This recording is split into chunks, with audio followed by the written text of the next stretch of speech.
அனைவருக்கும் வணக்கம். நம்ம கவர்மெண்ட் சைட்ல இருந்து லாஸ்டா கிடைச்ச அப்டேட் என்ன அப்படின்னு பார்த்தோம்னா, கம்பைன் டெக்னிக்கல் சர்வீஸ் சம்பந்தமான வேலை வாய்ப்புகளை பத்தி நம்மளுக்கு அப்டேட் கொடுத்திருக்காங்க. இதுல என்ன மாதிரியான வேலை வாய்ப்புகள், எப்போ அப்ளிகேஷன் தொடங்கி இருக்காங்க, என்னைக்கு அப்ளிகேஷன் முடியுது, எப்பெல்லாம் கரெக்ஷன் பண்ணலாம், எத்தனை போஸ்டிங் கொடுத்திருக்காங்க அப்படின்ற மாதிரியான செய்திகளை நம்மளுக்கு பிடிஎஃப் நோட்டிபிகேஷன்ல கொடுத்திருக்காங்க.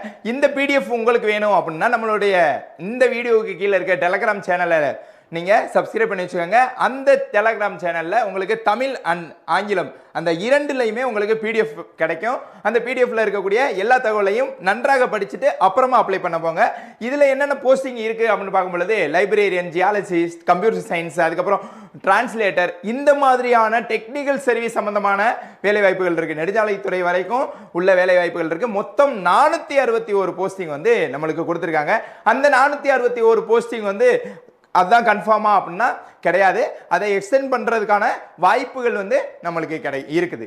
சரி, நம்மளுக்கு போஸ்ட் அறிவிக்கை நாள் எப்போ கொடுத்துருக்காங்கன்னா 20/5/2026 அன்று நம்மளுக்கு இந்த நோட்டிபிகேஷனை கொடுத்துருக்காங்க கவர்மெண்ட் சைட்ல இருந்து. அடுத்து விண்ணப்பம் பெற தொடங்கும் நாள் அப்படின்னு பார்க்கும் பொழுது 27ஆம் தேதி தான் கொடுத்துருக்காங்க. அப்பனா அவங்க நோட்டிபிகேஷன் கொடுத்ததுல இருந்து நம்மளுக்கு அந்த இடைவெளி நாட்கள், அதாவது நம்ம நல்லா யோசிச்சுட்டு நம்ம இந்த நோட்டிபிகேஷன்லாம் நல்லா படிச்சுட்டு அதுக்கப்புறம் அப்ளை பண்றதுக்கான ஒரு கால இடைவெளி வந்து நம்மளுக்கு கொடுத்துருக்காங்க. அப்ப இது வந்து ஒரு நல்ல விஷயமா இருக்கு.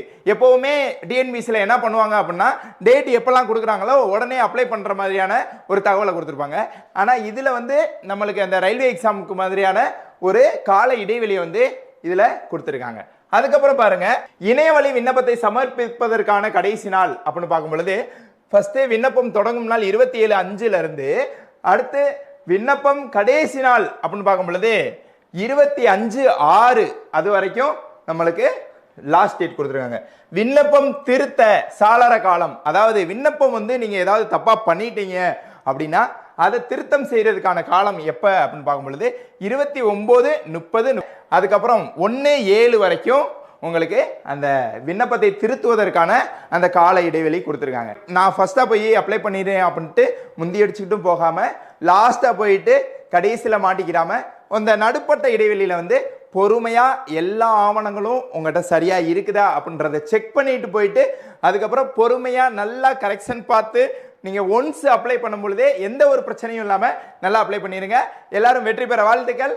இன்னொரு வீடியோவில் சந்திப்போம். நன்றி, வணக்கம்.